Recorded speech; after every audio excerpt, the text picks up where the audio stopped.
I don't know how maybe we could start off being like, hey, ho, let's go. But I feel like that's kind of cliche. Fair Point No, Podcast. No. You're listening to Fair Point. I'm Nathan Kappesser. And I'm Craig Lewis. So, man, since last week, dude, I haven't been able to stop thinking about something the Blockbuster Buster said. Oh, yeah, that really awesome web personality that was on our podcast last week. That's the guy. No, the other Blockbuster Buster. Yeah, that's the guy. Sweet. Great episode, man. Which was it? Episode 51, the fucking awesome premiere of this new era of Fairpoint. Fairpoint 2.0. Whoa, that's too many points. There's just enough. Yeah, great episode, though. And the Blockbuster Buster, he brought up that he wanted to see Harley and Ivy adult swim show. Harley Quinn and Poison Ivy. I remember. Adult-themed comedy show. So you've still been thinking about this? Oh, my God, I can't stop. Is this because you were like editing it and it kept repeating in your brain, or was it... Because it actually made you think about this, and now you're like trying to get on a deeper level. Like, what if they did do this? Well, there was why won't they do this? I think it was a combination of, yes, the editing and it being fresh in my head. I'd go to work, and we have tons of Harley Quinn stuff where I work, and that would remind me. And recently I put our Batman episode up on the YouTube, and I like to put my, and I like to give people something to look at, like even if they're probably just going to play it in the background anyway. But I put pictures up, and I was finding all my Batman art that was on my hard drive and putting it up and downloading a few new ones. And you stumbled across a whole crap load and of I just see so much Harley Poison Quinn Ivy stuff and Harley Poison Quinn Ivy stuff, yeah. Oh, it would be so good. So what was it about it that you were thinking about? Just how awesome it would be. Just the fact that it would be awesome? Yeah. And I mean, part of me is like, why not Gotham City Sirens with all three of them with Catwoman? But no, it really would, I think, work better. We're getting our Harley. Gotham City on Fox. Not the same. Fat. You know how much I love Catwoman, but she could have a great supporting role, and so could Clayface. Like, they've been doing a lot of shit with Poison Ivy and Clayface, and I kind of like that. Like, she's kind of manipulated him a little, yeah. But yeah, that would be so cool. Make it happen, Adult Swim. That would be fucking awesome. Definitely. And you don't even really need to have Batman in it. Well, no, yes. he'd make an appearance once or twice. Maybe in the but background mostly be following the girls. Yeah, totally. So going one episode further back than that. We're still going further back? Oh, yeah. Oh, now we're going to keep going back until we hit zero. Right, because you didn't destroy the Time Hopper 6000, you irresponsible douche. Oh, no. I did. I swear. Still not going to get the warranty for my phone I put it in the recycling bin. If you don't know what we're talking about, we recently celebrated our 50th episode. It was a pretty epic thing, a big time traveling thing. Craig, do you remember? It was the most tiring thing of my life. Well, yes, you remember it. It was like a 3-hour adventure. Oh, check it out. Yeah, we talk about Chrono Trigger, like not for the full 3 hours, but for about at least an hour and 45 minutes. Yeah, and man, we got into some shit. Do you remember when Mecha Brandon Dyer attacked us? Do I remember? There's still a fucking hole in the secret room. No, there's not. We went back in time and fixed it. That's a new hole. I have yet to explain that one to you. Listen, you got to stop Doc Browning in the kitchen, okay? Look, I had the dead boys over. it's a long story. Oh, I thought you were creating another experiment. You're working on something. No. Actually, though, I did go back and find Mecha Brandon Dyer. If you're not familiar, check out our older episode. We had the stand-up comedian Brandon Dyer on. He's hilarious. He's great. And yes, the robot version of him tried to attack and kill us. Not Brandon Dyer. I don't want to spoil his good name. He has not done anything wrong. This is all Mecha Brandon Dyer. Well, technically last year he also broke into the secret room. Okay, so he did one thing wrong. Probably more than that. But let's not judge. We're not here to judge. I'm not going to hold it against him. He's still a good guy. Reprogrammed Mecha Brandon Dyer to... Wait, continue. Well, first of all, he doesn't want to kill us anymore. And second of all, he is now basically functions as our Just the Facts bot. He's going to read our Just the Facts for us, make our load a little easier. We have to talk for like 2 hours. Who's not doing the Just the Facts then? You and me? We're not doing that anymore? No, I programmed him to. He's just going to do it for us? Like we could take a little vacation from Just the Facts? Yeah, like a 30-second vacation every episode. Why didn't you lead with this? As awesome as the Blockbuster Buster is, to me, this is way more exciting news. I'm going to rip up all my Just the Facts notebooks that I have and say sayonara to that, and now he can do it. But wait, now that I think about it, it is very irresponsible to keep him around. We probably should just destroy him, too. No, he'll be fine. No, I think he wouldn't hurt a fly.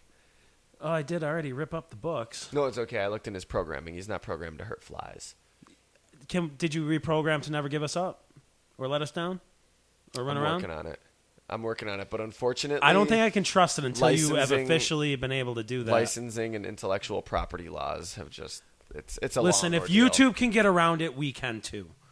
Well, anyways, enough pussyfooting around here. And we'll pull over. And we'll pull over. And all that aside, this is the CBGB episode. The iconic punk rock episode. The CBGB OMFG UG. Wow. Hold on.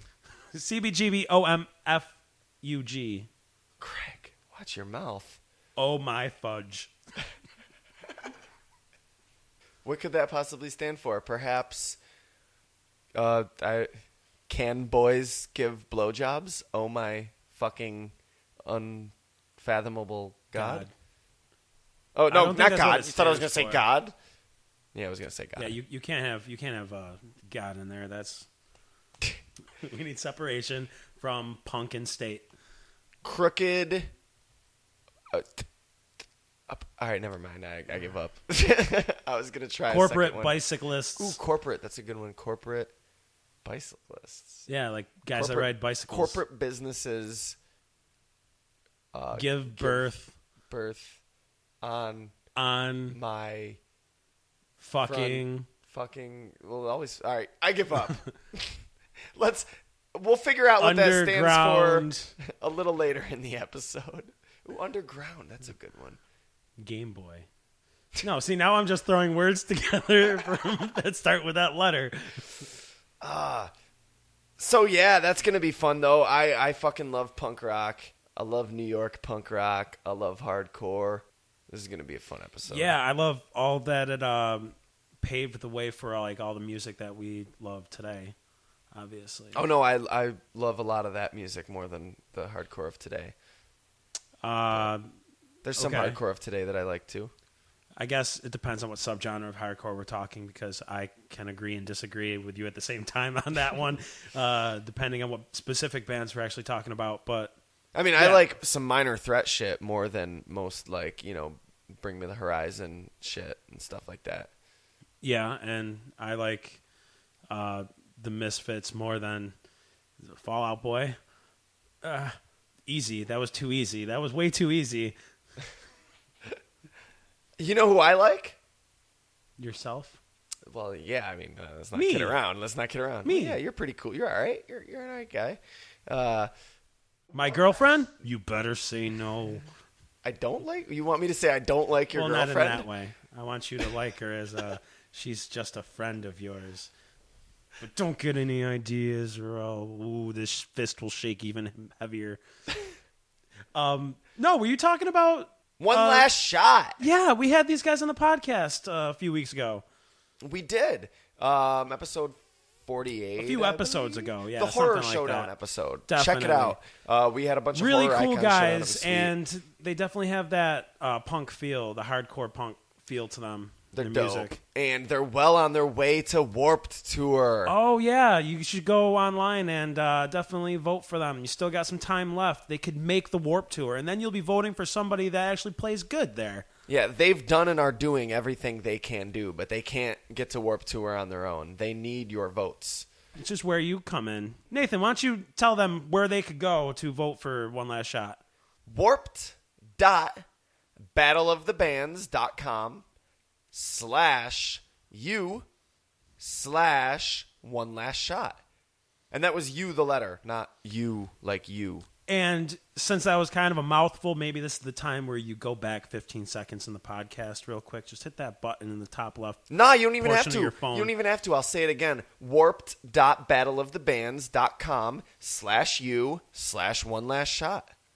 Nathan, I think you and I need to talk You about just you use a making me pneumatic look device bad. or mnemonic or You're making me look bad right now. I'm plot trying. device, whatever. One of those devices to remember it. Who's gonna help them get to Warped Tour? You and One Last Shot. So you go to warped.battleofthebands.com/you/one last shot, but not YOU. You, just you. I think you're confusing them more now. I am. Letter I U. should probably just quit while I'm you ahead. shouldn't. You shouldn't type in the word letter. Just put the letter U in there. No underscore either. You don't have to highlight the word either. Do it. Do it now. Oh yeah, and then you get the cookie. No cookies actually promised though. Disclaimer. Put my cookie down.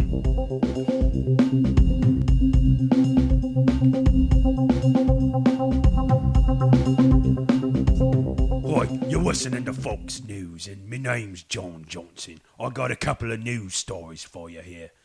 First off, we're under attack. Everybody, you gotta hide. You gotta get Nathan, Craig, you gotta hide. The aliens are attacking the Taliban first, and then they're gonna come for us next. The Taliban. Yeah, there was a YouTube sighting. I don't know if I'd be afraid if the aliens were attacking the Taliban. I'd be like, all right. I mean, Well, that's once cool. the Taliban's gone, who they gonna go after next, huh? Certainly won't be the commies. They're gone. They're no longer here. They already got to them, they did. I don't know. I feel like if they were trying to kill everybody, would they start with the Taliban? You can't say that you know their intentions. So what happened? Basically, this one guy, this bloody wanker, is filming for some reason a Taliban base, and then you see As this. bloody wankers are known to do. Yeah, but in reality, it was them U.S. Marines that were recording them with probably one of their smart technology phones. Wait, so a UFO attacked a Taliban base? Yeah. Basically, I can't believe the movies got it right before because it looks like just a little cardboard thing on a string going back and forth, and then the explosions just start happening, and I was like, "Damn, that's what I should have been doing, getting my explosions to work." That is, because it never worked. So a U.S. Marine was near a Taliban base, right? And So says YouTube, yeah. And they saw a UFO approaching, and they pulled out their smartphone and started recording, and then the UFO bombed the Taliban base. Yeah, that sounds about right. First I thought it was a hoax because I was thinking to myself, John Johnson, be real with yourself. You can't just... No man is going to sit there and take the bloody time to videotape something what going on not 3 miles from him. But it is a U.S. Marine. Those guys are made of balls. Balls in their sacks, balls in their head, balls in their kneecaps. They got balls on their feet, too. That's my point, though. It's a U.S. Marine, dude. So... Right. So he's got what it takes to man up and take that video. Guy Fawkes, is it in John Johnson. Is it in U.S. Marine protocol that if you're stationed near a Taliban base and a suspicious unidentified aircraft is suddenly approaching. Are you saying it's a U.S. drone? The first thing you do is you just pull out your smartphone and start recording? No, I feel like if these Marines were really under the impression that was an unidentified flying object approaching both their base and the Taliban base, I feel like they would have directives, and I feel like they would be like, oh, fuck, we better do something. What if they're coming to attack us or the Taliban base or whatever? I don't think their first instinct would be pull out their phone. It's an alien. Well, think of it this way, because I thought of that too. I did. I really did. And I'll tell you what. I swears on it. And you should just hear me out now. You see, first off, do you really think there's a U.S. directive on what to do when a UFO attacks America? No, like enemy soil. Yes, there is. I doubt that.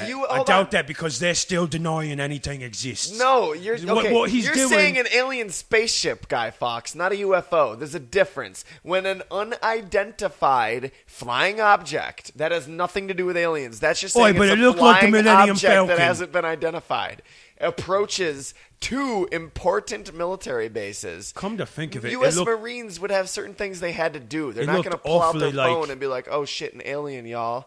It looked awfully like a 1976 Kenner Millennium Falcon. You can't argue with that.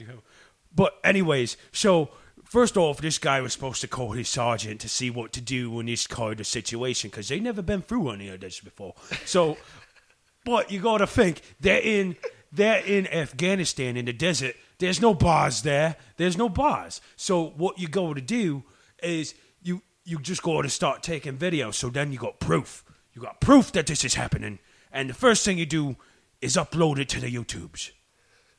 Oh, because there were no bars to call their superiors. Right, but there was LTE. I thought you meant there were no bars, like to get drunk. No. To occupy their time, they just go film Taliban anybody that has a smartphone nowadays knows there's never enough bars to make a call, but you sure have enough 4G to surf the web.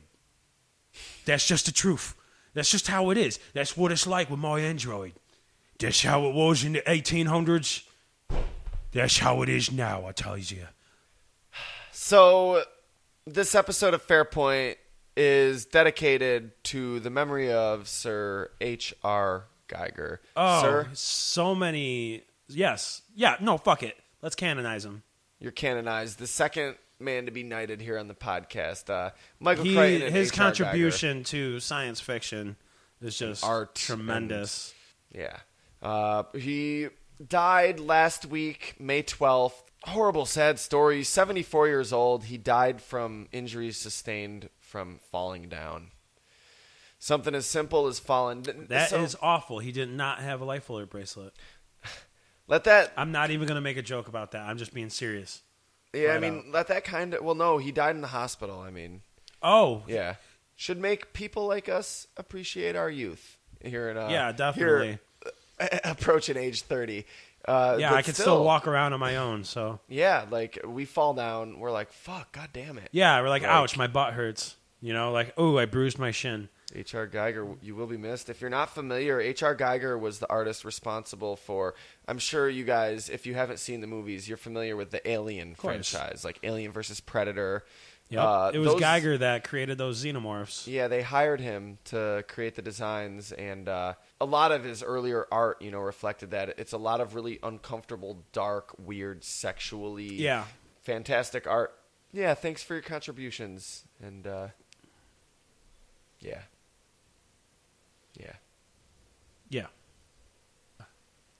Well, on to some science news. Cheesy disaster movies almost became true stories. Oh, man, that sounds awesome. No, it doesn't. That would have meant the world was destroyed. You're not punk rock enough for me, sir. Oh, man, anarchy in the U.S. of A. No, there was an asteroid that was the size of a bus that came so close to Earth, it was closer than the moon to Earth, and it zipped right by us. Holy shit. Closer than the moon? That's the name of my high school poetry collection. No, I don't know. That would have been such a poetic name. It was discovered Wednesday, April 28th. I feel like this didn't get to be bigger news because if it had breached the Earth's atmosphere, it probably would have been the size of a baseball by the time it landed on, made impact with the ground. Oh, yeah? Just think about it. All those horrible toxins that we pollute the Earth with would have destroyed that. And just the natural atmosphere? Yeah. Well, because it eats probably away. More yeah. so the natural like all atmosphere. the friction of that stuff, joining together. So, just if you could take I'm anything pretty sure, away wait a from minute. this, it's Craig. that polluting is actually benefiting us from being buffeted by asteroids. No, hold on. Because that's what's responsible for holes in the ozone layer. Asteroids? Pollution. Like, the pollution actually hurts the atmosphere. I'm not following you. It deteriorates the atmosphere that Right, protects but us. then they work together and they No. both attack. No, they don't because they poison see the that asteroid. Yes, they see that it's a common like a threat. Pokemon attack. They just use toxic. And then by the time the asteroid reaches Earth, its HP is down to 0. No. Your pro-pollution agenda is not wanted here. We need to stop for a second and reevaluate what I'm doing with myself because somehow you need to stop for a second and reevaluate what fair enough. you're doing with Okay, yourself. that's a fair point. But I just realized I now on the internets have a pro-pollution agenda, which is so I just want to stop this before it gets too carried away and people start thinking I'm serious or something. Send all hate mail to fairpointpodcast@yahoo.com. Speaking of space news, according... I thought you were going to go with another S. I'm sorry for interrupting right there, but I was just a little disappointed. Snooze. Speaking of space snooze... I'm trying to think of a synonym for news that begins with an S. Go ahead. Apparently we have all night. Yeah, I can just edit it down. I'll just sit here for a couple hours and think. Okay. Oh, man, I don't know, dude. I feel like we're just wasting time. Those couple of hours, dragged, and I haven't thought of anything. What? I kind of dozed off there. What time is it? I don't know. I think we were talking about... Dude, Star Wars. we've really been sitting here for that long? It's cool, dude. We haven't even got to CBGB yet. Let's go. God. At least I got a nap in. Fucking Star Wars, Episode 7, man. I feel like there's going to be a lot of talk about that in between now and then. Whenever it comes out, I feel like the same thing. Apparently, Dennis Lawson. Now, that's the actor that portrayed Wedge Antilles. Oh, yeah, one of the minor characters of the... Yeah, it was Luke's friend who went off to become an X-Wing pilot, right? Yeah. Yeah. I know this. I don't know why I asked you. Yeah, apparently he was contacted about reprising his role in Episode 7. Oh, little small things that would make, the nastiest of nerd fanboys, be okay with it. Because they're like, oh, they got the original Wedge. Yeah, fuck. He turned it down. What a dick. He said, quote unquote, they asked me, but it would have just bored me. Being in the new, highly anticipated Star Wars would have bored you? Yeah, okay, dude. Yeah, sure. You do you while you're over there. Who does he think he is? Does he think he has a sweet gig like Pat Sajak on Wheel of Fortune or something? Yeah, the other 7 billion of us are just going to throw all our money at Disney in this movie. Absolutely. So you have fun with your... You must have a really exciting life, Wedge Antilles, because nobody gives a fuck about Wedge Antilles. And they gave you an opportunity to be in Star Wars Episode 7, and you're like, all I can think about, dude, is I have a friend who... You call him, you ask him to come out with you guys. Hey, we're all going out. Why don't you come along? Or why don't you come over? Me and my roommate are just hanging out, playing some video games, whatever. And he's just like, no, man, no. I'm just gonna stay home. And all I can picture is him at home on his computer, typing on the Facebook, saying how bored he is. And he's like, nah, I'm good on Episode 7. Yeah, whatever. I think I'm just gonna stay home. Go back to that game of solitaire. Almost got it won. Do you think Wedge has basically given up on actual movies and he's just doing obscure local theater? No, he's done a few TV shows and movies in the last few years. He's still acting. Because at least if he was to do that, it'd be like, okay, I can at least respect what you're trying to do now, I guess. That dude apparently just has the most exciting life on Earth because filming Star Wars Episode 7 is too boring for him to take $2 million to do. I'm sure. I don't know how much they were going to pay him, but... I'm sure policeman number 4 in that episode of Law and Order SVU 2 years ago was exciting enough. Now, here's what I have to say. Billy D. Williams wants to fucking do episode 7. And that's because that's all he knows. Dude, I haven't heard shit about them asking him to do it. So if he's not in this episode, but they asked Wedge Antilles and got turned down by him, but if they you didn't ask put Billy anybody D in there, who Billy D. Williams is, the only 2 responses you're ever going to get are Lando and Harvey Dent. Even though he was only Harvey Dent for like 5 minutes of one movie. Yeah, really? I don't know about that. I still know him as Harvey Dent. Wasn't he famous on TV for something? Didn't he do something on TV? Oh, definitely. Like, I couldn't tell you off the top of my head what it was. I just know I would love to meet that man because he seems like the coolest person in the world. One of my favorite pieces in my book collection. I've never read it, but it's so cool. It looks so cool with its pimp-ass purple cover and everything. It's Lando Calrissian and the mind harp of some planet. And it shows him and the Millennium Falcon and a bunch of shit on the cover, and it's all like, it's a pretty dope book. I was definitely happy when I found it for like $1 at a used bookstore. He's like, the Millennium Falcon used to be mine. I'm Lando, and I'm awesome. And there goes your girlfriend, Craig. Where did she go? Lando, no! No, Lando! Oh. He's too cool for me. Oh, boy. Big news recently announced. Oh, yeah, I already know. You know what? Well, of course I already know, Craig.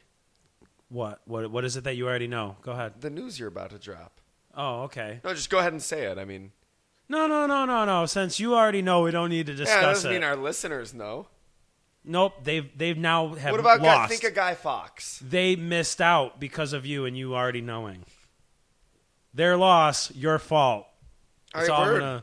Well, cue the Just the Facts theme then. No, I want to talk about it. Okay. I changed my mind. All right, we'll spit it out. 2 new games are being released in November of 2014 this year, i.e. I said that backwards. That works. I'm just correcting my mistake in retro.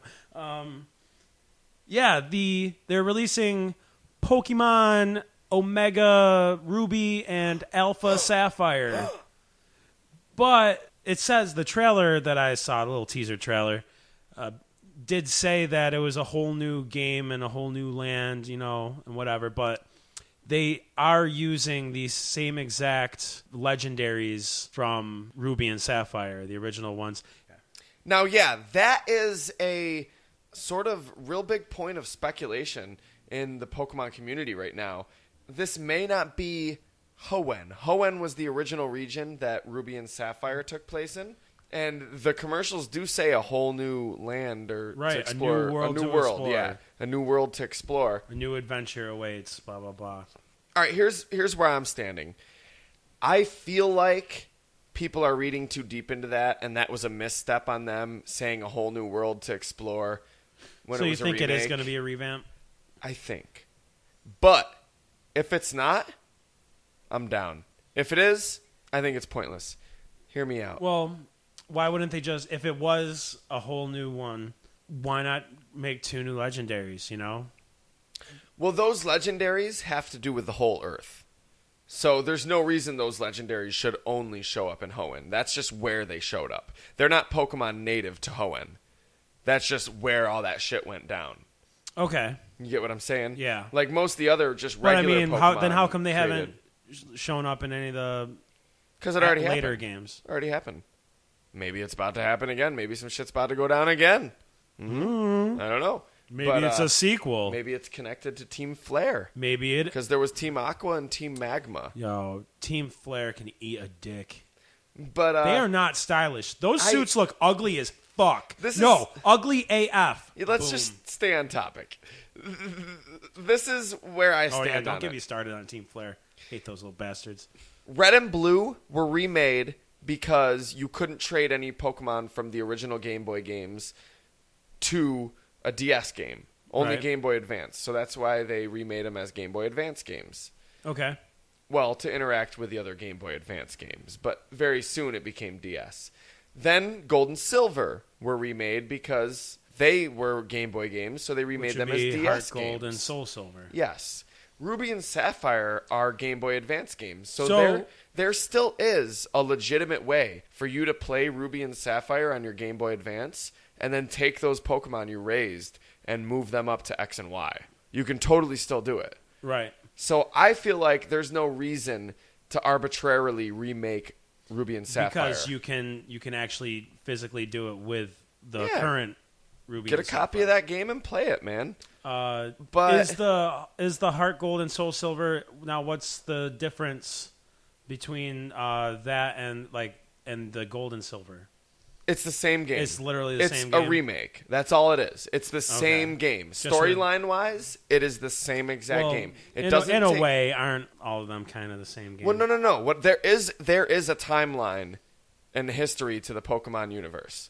Gold and Silver had a specific storyline in the timeline. Heart Gold and Soul Silver are the same exact storyline. They're not a new story. They're just a prettier DS version of the same story, so that you can actually play that story and upload those Pokemon to your newer games, you know? Right. Well, this Alpha and Omega, I mean, we're kind of holding them to it that they set a new world. That's what I'm saying. If this is either one or the other or both, if this is a new region and or a new story, I'm down. I'm fucking down. If this is just a remake of the same thing, I feel like it's a little arbitrary and unnecessary. Well, let's hope it's very necessary. Let's hope.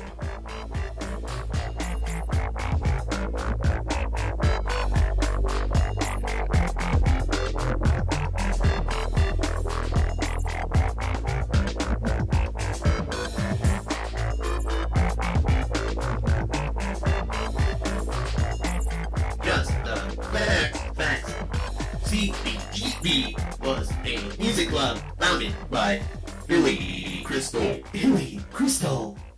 In 1973. Located in Manhattan, New York at 315 Bowery at Bleecker Street.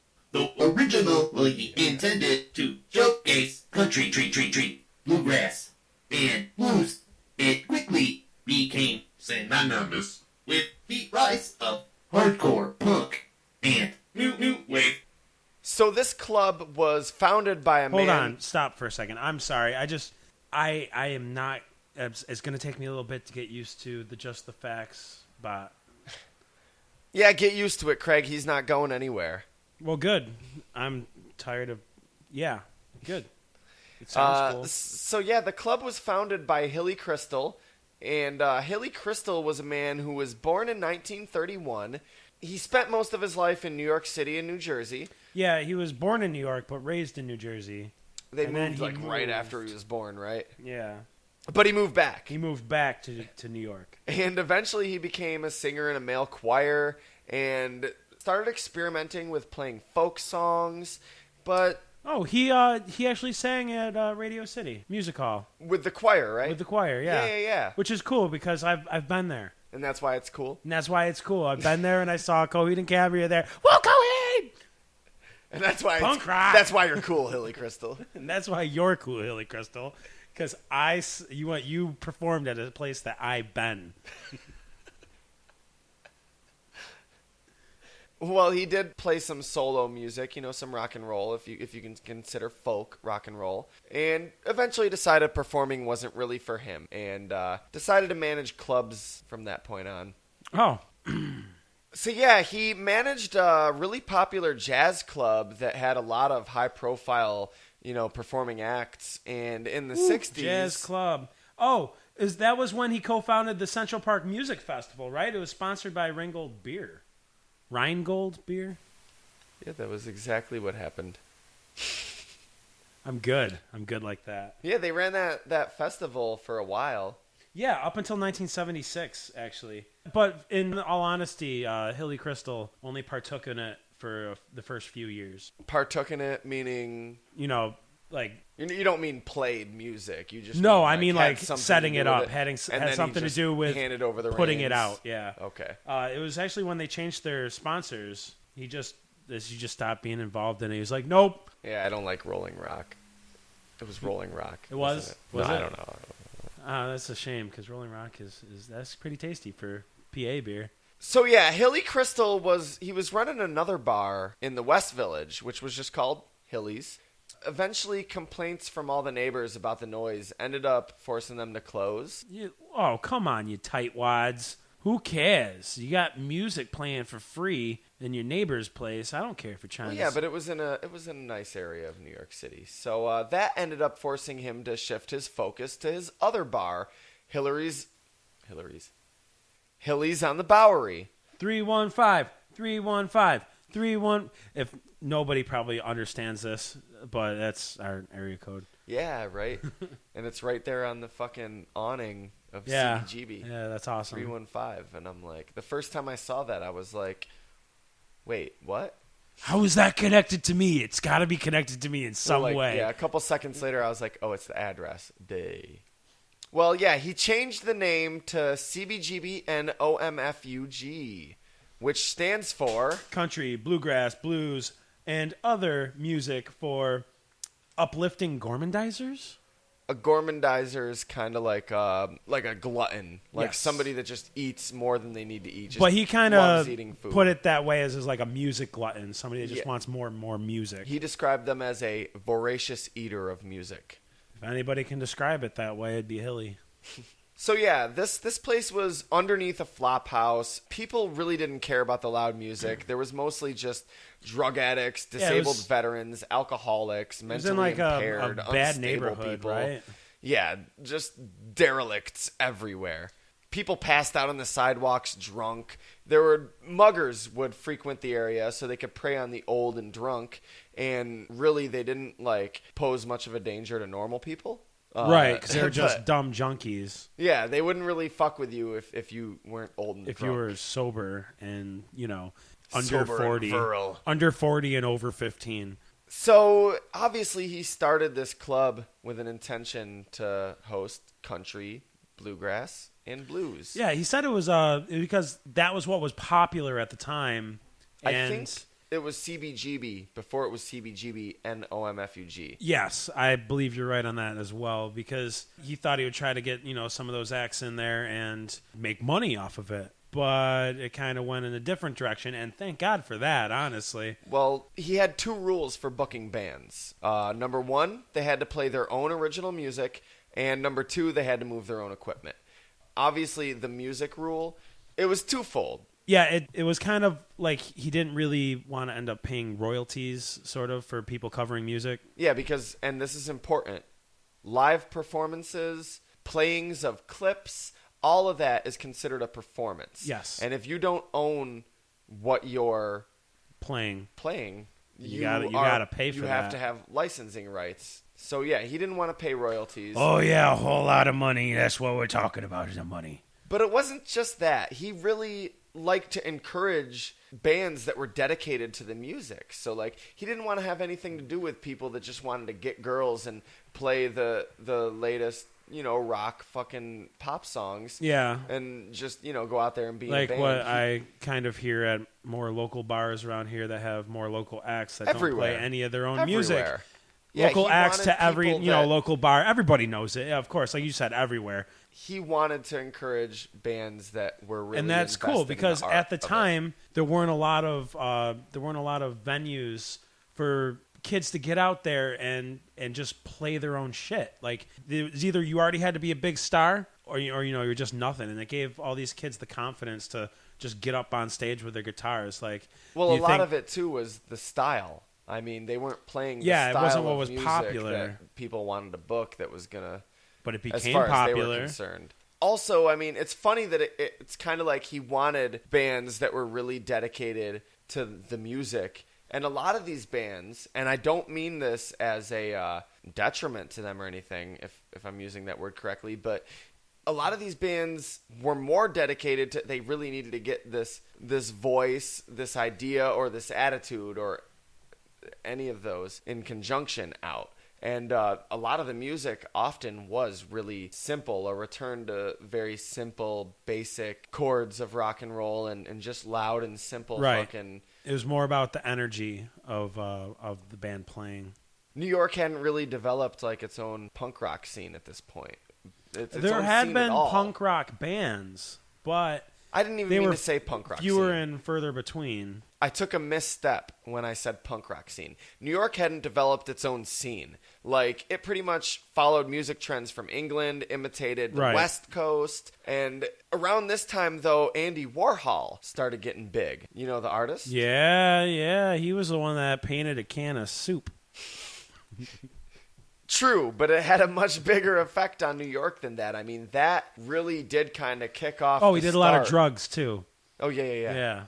And that like really, most artists of the time. That was a unique scene that was developing from New York, as opposed to New York being... I mean, New York was always this cultural hub that definitely did feature artistic innovation. Like, that was big in New York, but it was never its own particular style. It just had...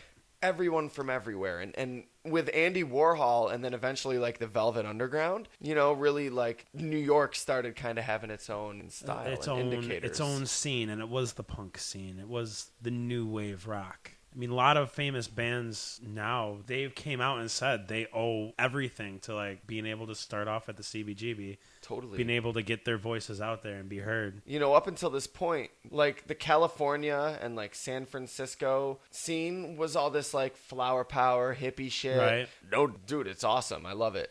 But I mean, it was right there, and like we're in disco town for pop music at the time, you know? Disco? That was New York, you're saying, not California. Disco was totally New York. It wasn't in California at all? Well, yeah, I mean, it was everywhere. But I figured there it was just huge everywhere. Disco in New York. But I don't know. I mean, New York didn't have the same type of conditions as California and San Francisco. And it was plagued with, like, all sorts of problems, like poverty, crime, drugs. Like California wasn't plagued with that yet. To an extent. But, I mean, New York... There was no South Central LA yet. New York, like, really... And this environment kind of harbored, like, the punk scene... to develop all this from social folk scene, because at that point New York was really into folk. Like it was the big thing. Like clubs were booking folk, that Bob Dylan, like all that was huge. Yep. And punk really did kind of, at least New York punk, I mean, developed from folk.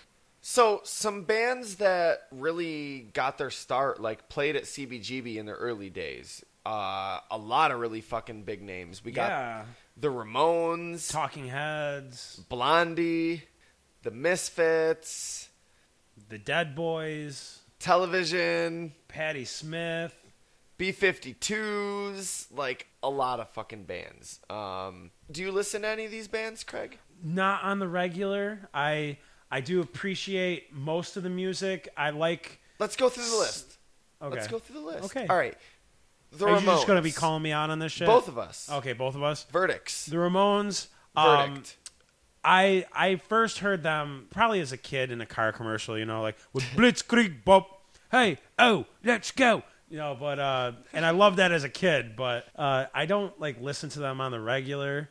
I do like their music. I think I like them a little more than you do. I like their style. Ramones, I think they're cool as fuck. Yes, like, very cool. Dude, like their style, and I remember them, like their iconography, really fucking cool. I remember being like 12 or 13 and seeing I Want to Be Sedated, the music video on like MTV song. Or whatever. Obviously the song came out well before then.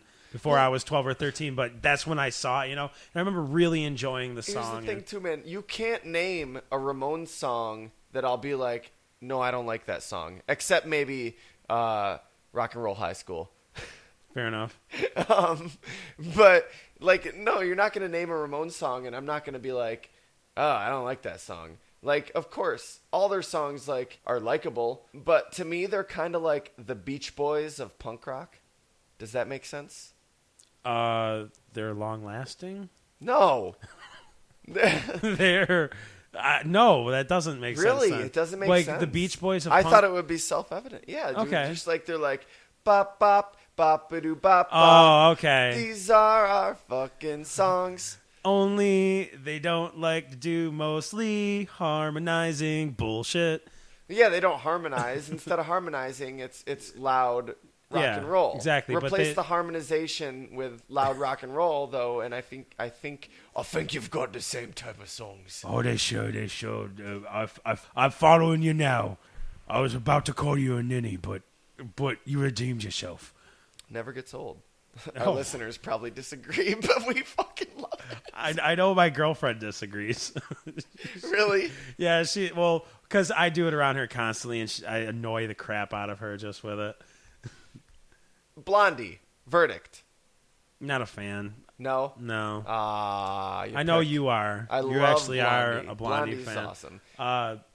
I never really associated Blondie with the punk rock movement. Well, it's and funny. Everything. We were talking about this before the podcast. Like, I associate her with infomercials. Yeah, when I was a kid, we'd see these little clips on the sounds of the 70s. Yeah. Buy it today, $17.99. And it'll just show plus like all $18 these shipping and handling. 4 seconds Order of it all today. Like 15 Order songs. it now in the next 15 seconds, and we'll also throw in. Yes, the sounds of the 80s too. And that's where we heard all our Chicago songs. Yeah, and you'd hear little like little clips, and you'd be like, yeah, that corny old music. I had no idea as a kid how important and awesome Blondie was to music. Punk rock exactly. But it's just not my thing. Huh? I'm not really into the music. Go out at night and drive real far and hold on. No offense, Nathan, but you singing Blondie isn't going to change my mind at all. And you go to the parking lot and you get in your car and you drive real far and you drive all night till you see a light. Is that Blondie? And down comes the man from Mars and he shoots you dead and he eats your head. I told you, the Taliban's getting blowed up. The Misfits, verdict. Oh, the Misfits are cool as shit. With me, it's more like your view of the Ramones is the way I view the Misfits. Okay. Almost. I'm not as much in love with their band. My girlfriend is actually a huge Misfits fan. I don't go out of my way to listen to it. Their songs sound cool as hell, but I feel like you listen to too much of them, and, I listen to too much of them, and I get sick of the dude's voice. Danzig, right? Danzig. Yeah. Dead Boys, verdict.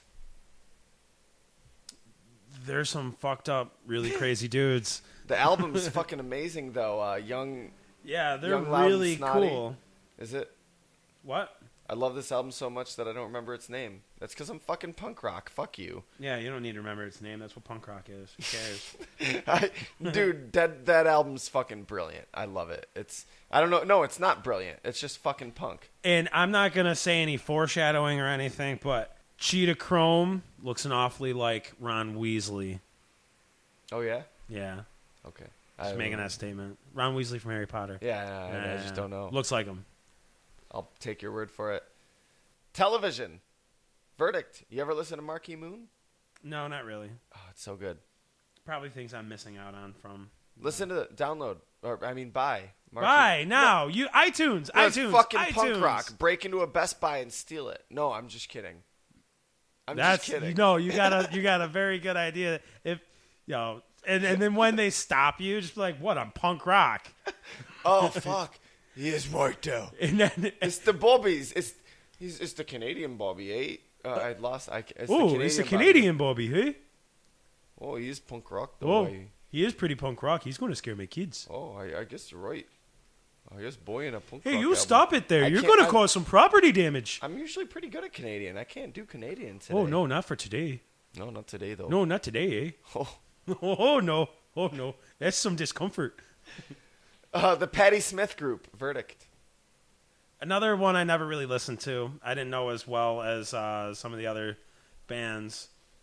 But I did actually listen to I like her poetry. Yeah, she's very passionate. And the music's not bad in any sense. It's just the curse of being born too late. That music was already commercialized and played out.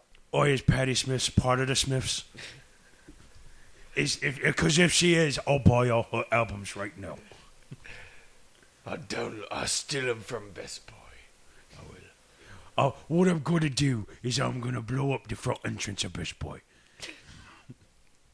Talking Heads, verdict. They're cool as fuck. Yeah, I know you like Talking Heads. I do like the Talking Heads. My relationship with the Talking Heads is I like a few of their big songs. They're Yeah, one me of those too. bands. I only really listen to a couple of the singles that I like, and I've tried listening to their albums, and they're just not for me. But No, they've got some pretty cool songs. I mean, no disrespect.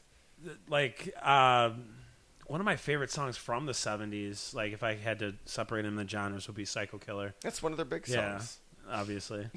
But it's one of their big songs, thankfully, because it's one of the best songs, and not just it's one of the most commercialized, because it's punk rock. You don't commercialize nothing. So yeah, Hilly Crystal eventually did manage the Dead Boys. Yep, at one point. But he couldn't control them. No, fucking dude. In 1978, they got into this altercation in Manhattan where Johnny Blitz, the drummer, got stabbed in the chest. How many times do you think he got stabbed, Craig? 17. You're good at this. I've played this game before. 17. It's like when you pretend that you haven't touched the Seen-It underneath your bed and you invite your friends over. So do you think, does that hold up to 50 Cent being shot 9 times? Does that equal out? Or Yeah, honestly, it's one thing Dane Cook got right. I think it'd be worse to get stabbed than shot. Really? Yeah. So you think Johnny Blitz I'd it rather worse than 50 Cent? Absolutely. And I don't think 50 Cent got shot 9 times at once. I think it was like spread out. Maybe 4 times. It was spread out. Once, twice. Well, here's the thing: gunshot wounds are more fatal, obviously, depending on where you get hit. But I would rather be grazed in the arm by a gunshot wound than stabbed in that same arm. Oh, I thought you were about to say in the chest. Yeah, I would rather be grazed in the arm by a gunshot wound than stabbed in the chest. No, because I didn't say the chest because I'm not trying to be silly right now. I'm being serial. Super serial. What's kind of cool is that while dude was in the hospital, they actually threw a benefit for him. And who do you think filled in for him on drums? One of the Ramones? No, John Belushi. No. Yeah. No, that didn't happen. Yeah, dude, that's pretty dope. The Blues Brothers is a movie, Nathan. And he was one of the singers. The Blues Brothers. Anyways. So this whole CBGB scene, it was also really popularized by Punk Magazine. Yeah, that's the magazine by punks for punks, right? Yes. They actually claim to have invented the word punk, but they're full of shit. They didn't invent the word punk. Cream Magazine actually used it earlier a few times. And you know, a lot of people I wouldn't have been surprised if Iggy Pop was the one that said he coined the word punk. He probably did coin it and didn't remember it. He never claimed to have because he forgot. Of course. He was fucked Same thing up. with the stage dive. And yeah, we didn't even mention Iggy Pop. He was another act. Cool as fuck. Yeah. Stooges are cool as fuck, too. Yeah, I don't know, but Peter Bagg did stuff in punk. Have you ever? Are you familiar with Peter Bagg? If I say no, will you laugh at me? No. Okay, then no. No, I'm just gonna go in my room right now and dig up my boxes and make you borrow my Peter Bagg comics. Okay. Yeah, he did comics for punk. His crown achievement was this comic called Hate, which was about Buddy Bradley, and it was this kind of... Boo Bradley? Buddy Bradley. Oh, man, I was like, wow, To Kill a Mockingbird. Dude, that's where they all come. It's amazing. Unfortunately, I only have the second volume, and I'm not going to let you read it without reading the first volume first. Fair enough. But it's called Hate. Horrible name for a fucking comic. But just especially if I try to find it on Amazon, 500,000 matches will happen. Oh, no, Hate Peter Bagg. It's great, dude. And it kind of came about in the 90s grunge scene.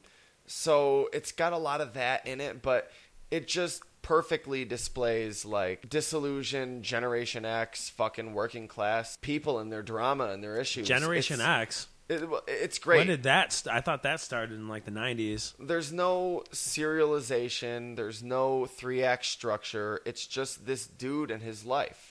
And his issues with his family, his friends, his girlfriends. So it's more akin to a punk version of a Garfield comic? It's very punk, and it's awesome. And I thought you were going to say it's very like Garfield. Nothing like Garfield. He hates Mondays and loves lasagna. That may be true, but, I mean, let's be real. That's all we need. Let's be real. Who doesn't? True. Well, I mean, I'm about to be loving Mondays. That's about to be my only day off. Yeah, you'll love them because you'll be eating lasagna. On a Monday. Lasagna Mondays. You can have the veggie lasagna. I'm good. I'll just have like spaghetti. Can I have some spaghetti? Garlic bread? I don't know. Can we just go to Pastabilities? I'd have to make exceptions for an Lasagna Monday. Local restaurant. It's Spaghetti Saturday. If you want spaghetti, let's do it on Saturday. Word, let's do it. Yeah. Can I have some meatballs? Absolutely. Awesome. Can I have some sausage? Sure. Well, I don't want sausage. Okay, then no. You can't. Well, no, you still can. Stop trying to tell me I can't do what I want to do. You can do what you don't want to do, what you want to do. You can do whatever the fuck you want, as long as you ain't hurting other people. There you go. Stifling my creativity again. So in the 80s, hardcore shows really started becoming popular at the Sunday night matinee at CBGB. That's what they called the Sunday night hardcore. Oh, yeah, because what made it more hardcore, that was on the day of the Sabbath. I believe there was a plan in that, because they were like anti-religion, anti-establishment, No, I'm firm in my belief on that. Wait, though, that's not what punk's about. Anarchy. No. Punk rock. No. Be yourself. Punk's not even about punk, dude. Not at all, dude. Punk is not about anti-establishment. Punk is not about anti-religion. Punk is about complete, total, free self-expression and complete total freedom, like, from any of this. Like, but it turns into anti-establishment and often the establishment is hindering that. So hindering your freedoms. And often religions hinder that. But by no means is punk by definition anti. Listen, we're not talking about by definition. No. I'm just making statements. Yeah, you're right. Here. No, you're right, because punk is fuck by definition. Yeah, there's no definition for punk. I get it. Yeah. But I just feel like it had something to do with it. Some people were like, yeah, fuck religion. That's true. And they're like, let's do this. Fuck the Sabbath. True. And some people there's vegan punks. Did other things. Dude, but I mean, there's vegan punks and there's punks that'll fuck meat up. There's straight edge punks and there's punks that love to do nothing but get fucked up. There's fucking... Dude, it's not punk about punk. Punk following is rules. all it is. It's about setting your own standards and either following them or not following them. Rules the way we're rocking. I'm not even saying it's a good thing. Rules. Punk is not a good thing. It's not a bad thing either. It's Which a is thing. About what? Anarchy. Without any rules, what's that create? Anarchy. Chaos. And that's what a lot of people take punk to be is about. Yeah, but you know what? Is it a rule that you can't enforce rules? Because that's a rule. Yeah, no rules. See? I don't want no rules in my You can't thing. pin punk down, man. Well, just because I say that's what one part of it's about doesn't mean that it's not about everything else. What the fuck were we talking about? Punk. Oh yeah, the 80s hardcore the shows. The 80s. Okay. Bad Brains. Yeah, so okay, they played there. Well, eventually in 1989 though, Hilly put an end to the hardcore shows. There was too much violence. From the start, dude was plagued with the fucking violence. I mean, muggers would come in. He confiscated so many knives from them, and the hardcore shows. Well, that's what they were. They didn't listen to anybody's rules. They did whatever they wanted to, and they took whatever they wanted to. And it wasn't just the punks. I mean, it was the neighborhood. Yeah, bad neighborhood. So in 1992, Nirvana actually canceled their show because they couldn't afford the $300 door and security expense. Isn't that something they probably should have thought of before they booked themselves there?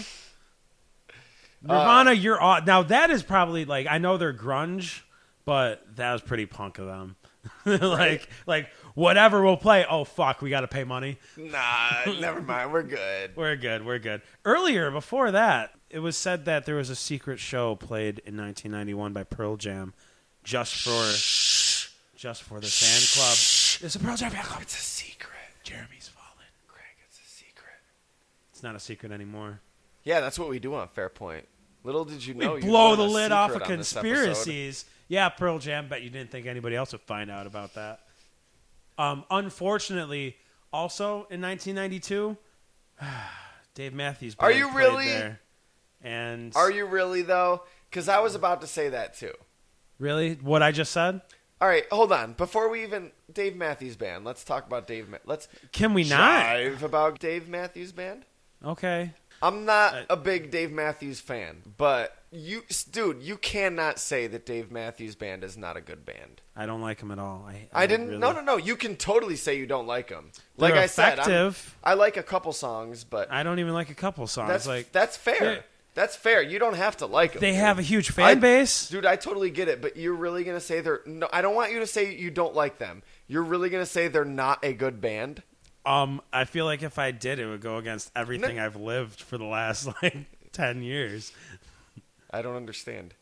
Or 15 years. Yeah, that's the one I meant to say. How does it go against everything you lived? Because I've constantly said how much I hated them. I don't want to give them any respect. I don't know. I really you feel like if you said really they were, dislike Dave Matthews Band. I really, really dislike them. No, that's fair. I feel like dislike them as much as you want.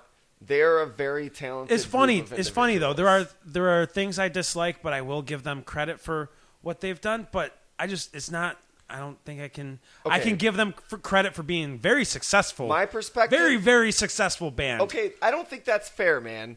Successful, yes, of course they're successful, but I don't think that's all you owe them, man. I don't know them shit. Dude, I totally get not liking Dave Matthews. I absolutely hate the sound of it in my ears. I listen to it and I get that, dude. I hear that totally, and I'm like, other than the one or two songs, you know what? It just feels like, but dude, it feels like fake college folk to me. Okay, but the thing is, I don't think that's It doesn't feel genuine. It really doesn't. Okay, that's fair. If that's how you feel, that's fair.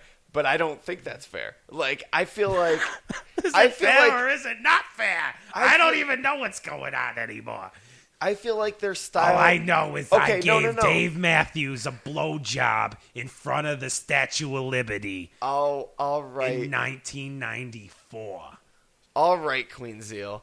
That's what I thought. They say it was CBGB's. They say Hilly Crystal got him the deal.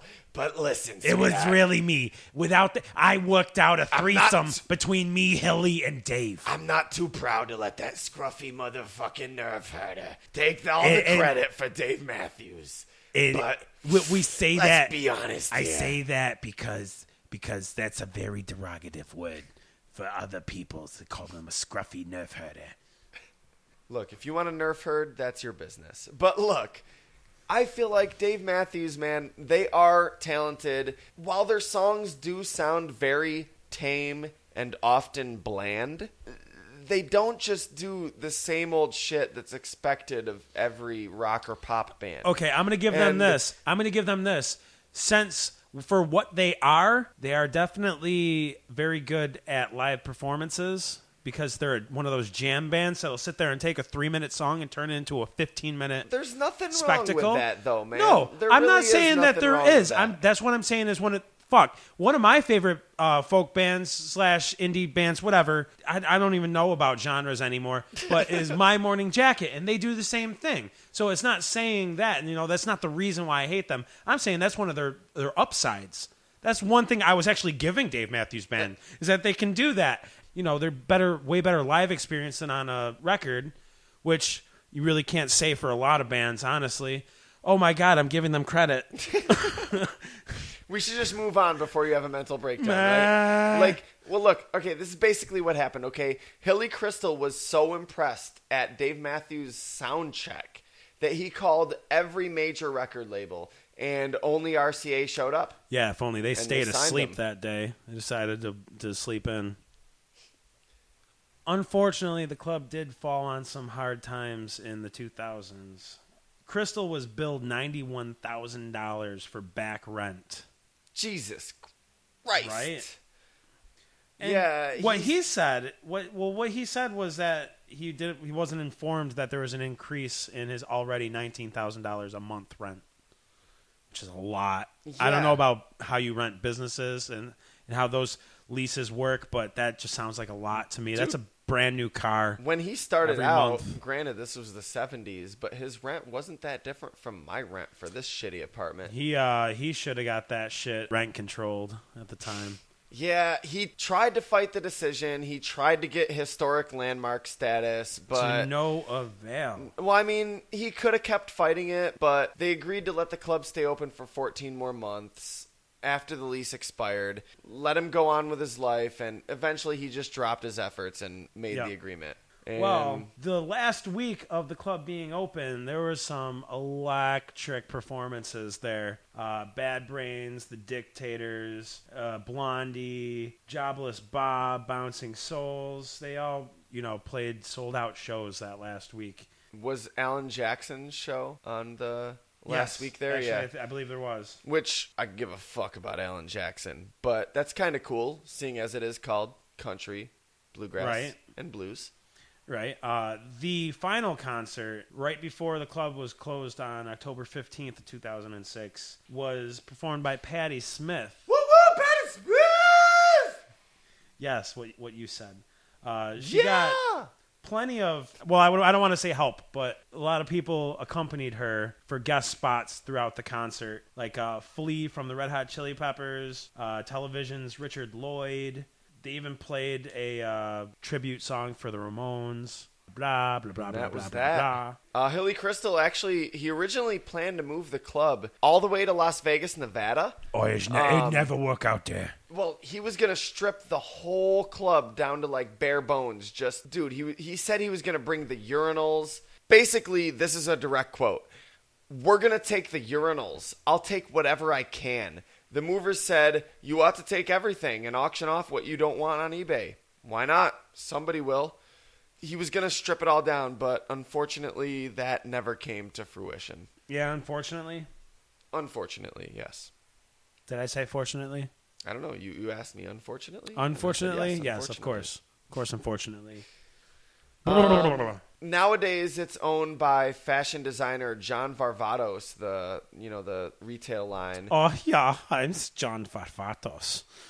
Yeah. Or Casper Hauses. Well, apparently, a lot of the bathroom is still preserved, as well as some of the playbills. Except for the walls, the urinals that Hilly Crystal took. No, he didn't. He never ended up doing it. But it's kind of ironic, and I mean, telling that now this once super punk rock fucking grimy, dirty scene is now this high-end fashion outlet. Yeah, it's also interesting, like, what happened to the Bowery area to end up becoming a place where you can open a high-end fashion store. Right? Hey. He succeeded. He succeeded in cleaning up the streets. Unfortunately, though, it wasn't too long before Hilly Crystal did pass. He died from complications resulting from lung cancer on August 28th, 2007. He will be missed. And, Craig. Yes, sir. I don't know, man. I feel like we shouldn't be doing this. We deaded so many people, but do you think we could sir two people in one? We could no, it's impossible. Two people in one episode? Preposterous. Impossible. Cannot happen. I will forbid it. I think he should be Sir We are Hilly abusing Crystal. our power. Punk rock, man. Let's do it. No, there's got to be rules. There's got to be establishment. Sir Hilly Crystal. Okay. Sir Hilly Crystal. Bam. It has been done. It is decided. We cannot take it back.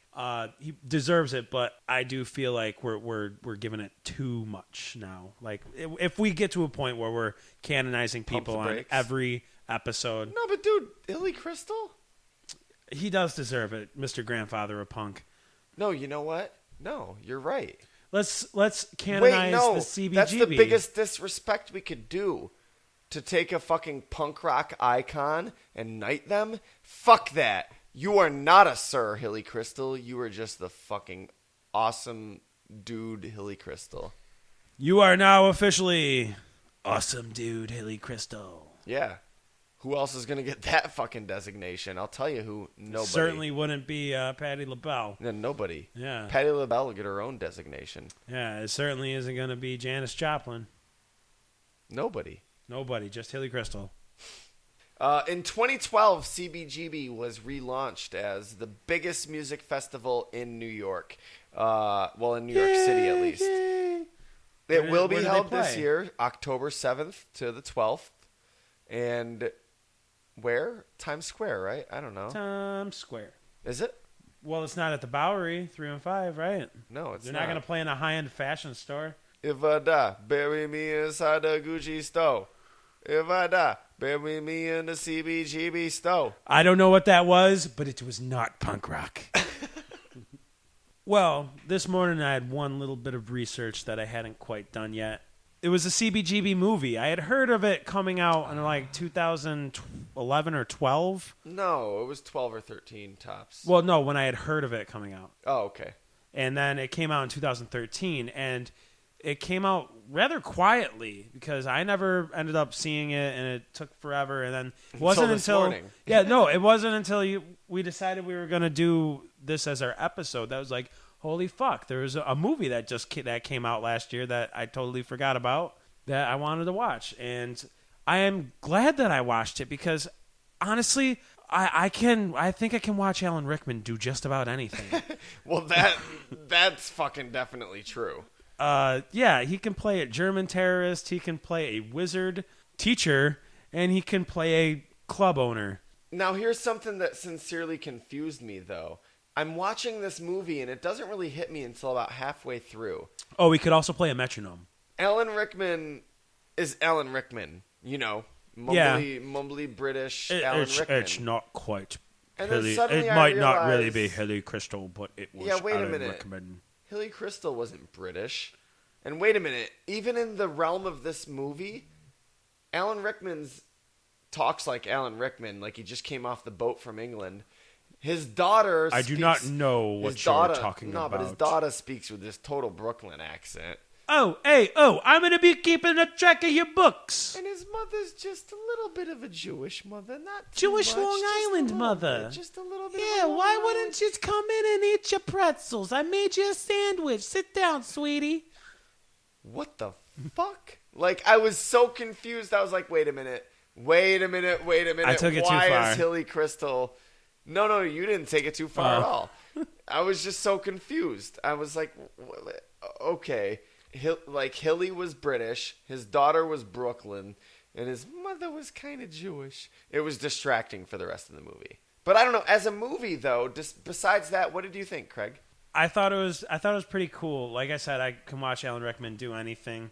As I had led to earlier, the guy that played Ron Weasley played Cheetah Chrome from the Dead Boys, and he looked. I looked at pictures, man. I swear to God, looked just like him. You know, Cheetah Chrome was in the movie too, right? Yes and no. I feel like you're bullshitting me. It was that guy that looked like an older Ron Weasley. Yeah. No, it was actually kind of funny. I didn't recognize him at first, but I knew there was something up. Hilly puts his mom in a taxi cab. Oh, and he sends her home, and the taxi driver, and she's like, driver, was that him? Yeah, she goes, "Oh, I'd rather be at home listening to some classical music or something." Yeah, he's like, "I prefer Beethoven to that punk rock crap." Yeah, he turns around and he's like, "Yeah, that punk rock crap gives me a headache. I prefer that whatever you just said." And instantly I was like, okay, that's definitely a cameo. Yeah. Like, I knew it. My cameo alarm went off, and I was like, yeah, that's a cameo. And I was like, holy shit, that was Cheetah Chrome. When I was watching the movie, I was like, you know, that guy kind of looks like an older and more overweight Ron Weasley. But I couldn't put my finger on it. You know who I really loved in that movie? Donald Logue? Whoever the fuck played Joey Ramone. Oh, yes. That was great. My God, that was great. dude. That was him, too. I could watch that dude play Joey Ramone for days. That was him, too. I want to see a whole movie. He's like, fuck, what song are we even playing? He just goes on a tangent. So good. Now, it wasn't perfectly Joey Ramone, but it was a perfect cartoon caricature movie version of Joey Ramone. Perfect, dude. I loved it. That's kind of what this movie is to me. It's not... I enjoyed it. It's more of a caricature of what the CBGB really was. Right. I found it enjoyable watching it, but I also the whole time was like, this is a little too contrived. What really threw me off was the fact that punk rock. They just kind of had in there, it was like, hey, Freddie Rodriguez, you created Planet Terror. Why don't you play a junkie? But I mean, it does kind of take the mythology, and cements at it. Least pay the mythology respect, if not the true historical accuracies, if not the true spirit of punk rock. It kind of like 300 or Rise of the Titans or whatever the fuck. Like it was a little more better. But and you down know, to all earth these than new that. movies that take Greek mythology and maybe they're not true to the actual spirit of ancient Greece, but they're definitely giving this mythology a place in pop culture. And I kind of feel like that's what this is doing. I'm not totally sold on it being punk rock, but I appreciate that it is a mainstream pop culture representation of true punk rock mythology, if not a true representation of that mythology. And they really did a good job of like making it look like all the people didn't give a shit. You know, that's what punk rock was about. I don't give a shit. Yeah. So to a certain, well, no, I'm telling you, man, that's not what punk rock's about.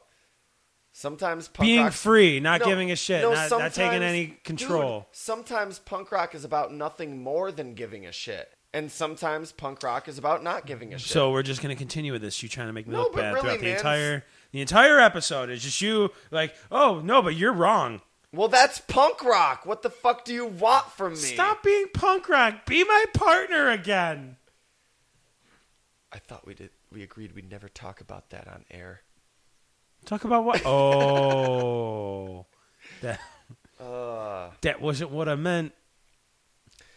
CBGB, man, it's fucking dope. Did you know Peter Parker? Yeah, that's right. Spider-Man. Shh, don't tell anybody. Don't tell anybody. Tobey Maguire? Yeah. Visited CBGB in canon. Amazing Spider-Man Annual number 14. Oh, so not Tobey Maguire. No. Better than Tobey Maguire. Actual, the real Spider-Man. Real Spider-Man, yeah. That's cool. It wasn't one of those like PSAs. And Craig, man, you have to know about this. Dude, in The Simpsons, they did a whole episode parodying Sid and Nancy, who were respectively Nelson and Lisa. Correction to that. It wasn't the whole episode. It was... no, you're right. It was a third of the episode, one of the anthology ones that they did. But yes, and instead of getting addicted to drugs, they got addicted to chocolate. And CBGBs stood for Comic Book Guys Bar. Yeah. I kind of like that name better than Country, Bluegrass, and Blues. They also, like Nick and Nora, in Nick and Nora's Infinite Playlist, broke into the then closed CBGB. It's cool. I slightly remember that movie. It pops up in pop culture, and that's what shit should do. What's cool about it popping up in that song is it's like about that song's kind of that song. What am I, an idiot? That movie, Nick and Nora's Infinite Playlist, is kind of like about music. So you know, like they're making their playlist of their life. You know that, right? Yes. Yes, yeah, I knew that. Yeah. There's no way you got it. Yeah. It was originally a book. Yeah, they made a movie based on it. Well, who would have thunk? They make movies based on books now. It happens. It happens time to time.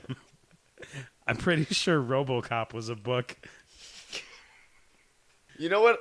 There's a few books you should check out. The first one I'm going to recommend to you is Facebook, ours in particular. That's a good book. Well, ours is. Our Facebook. That's actually what I call Facebook. I refer to it as the good book. I'm like, the good book? Are you guys on the good book? I feel like that's why we're not getting any new people. They probably think that you're a door-to-door Christianite. Facebook.com New religion, just created it. /Fairpoint Podcast. Hear the good news. Get right with the Lord. Spread and the good page. word. Then, when you're done with that, why not just go back over to Twitter @FairpointPod? It's similar to Facebook, but different. You can follow us just like you follow the Lord. Yeah. Not at all. I see a theme here. No, don't follow us at all like you follow the Lord. Follow the Lord like you follow. That's all you do. You do you. Follow the Lord like you follow us. Yeah. No. Follow us like you follow people on Twitter and in podcasts and shit. So we're not. They should definitely follow us the same way that they follow LeBron James. Yes. Follow us the same way you follow the LeBron James. About 12 million follows. We're also on SoundCloud, soundcloud.com /Fairpoint Podcast. We're on fucking Tumblr. Oh, yeah. Tumblr.com /Fairpoint Podcast? Close. It's actually Fairpoint Podcast /Tumblr.com. They do that shit backwards. I think. No, fairpointpodcast.tumblr.com. There you go. Even more different. There you go. We were going to get it eventually. Good thing we got it now. Go head over to YouTube. We have plenty of our episodes, full episodes, finally airing on YouTube content. We've been promising it for so long now, and it's the cheap way of doing YouTube. Yeah, granted, content. it's the same content you've been getting on iTunes. Whatever. That's not the point. Actually, there's this promo that I made. The shit we posted to the energy drink, the promo for the energy drink episode. Oh yeah, that's really cool. That's a good one. And that's I did a promo where I just sat there and pitched Fairpoint, and it got fucked up, and it's just kind of a bootleg of it, what I could salvage. But it's pretty cool. So basically, what he's saying is that we put up shoddy content, unfinished stuff. Wait, leaked first. Do you even listen to the podcast or like? I would like to think that I have a little bit of decorum when it comes to the podcast. Rupert Murdoch. And there's always my other podcast, a Pokemon-centered podcast, Sylph Radio. Sylph Radio, the Pokemon podcast. The one and only, no, maybe not the one and only, but the best Pokemon podcast. And I do have a request, Nathan. I was on it. I did the Charmander one, and being on that is what reinvigorated my love to want to play Pokemon again. Okay. So now that I am more educated and more knowledgeable of Pokemon matters, I want to be on another episode. Oh, yeah, let's do it. Absolutely. Anything but Jinx. There haven't been Sylph Radio episodes in a while. We posted those first 3, and it's been kind of quiet on the Sylph front. Just shot the moon there and put all 3 out there. So 3 more episodes, dude, and we're going to release them all rapid fucking fire. Of course, so then soon. You have no more episodes to back that up with. Yo, you know what? Fuck it. I'm going to drop the topics right now. Episode 4, Pokemon Stadium. Episode 5, Lavender Town. Episode 6, The Electric Tale of Pikachu. I thought you were going to say Electric Boogaloo. That's later on. Oh, okay. That actually is a Pokemon comic. Electric Pikachu Boogaloo. Pikachu Boogaloo? Yeah, you got to drop the Pikachu. Not even shitting you. You got to drop the Pikachu, though. From the Secret Room, I am Craig the Punk Lewis. And I am Nathan the Poser Kappesser. Oh, he's a fucking poser. He just admitted it, he did. Beat him with a sock full of soap. Beat on the brat. Beat on the brat. Beat on the brat with a baseball bat. Oh yeah. Beat on the brat. Oh yeah. Oh yeah. I love the Ramones as much as I love me Smiths.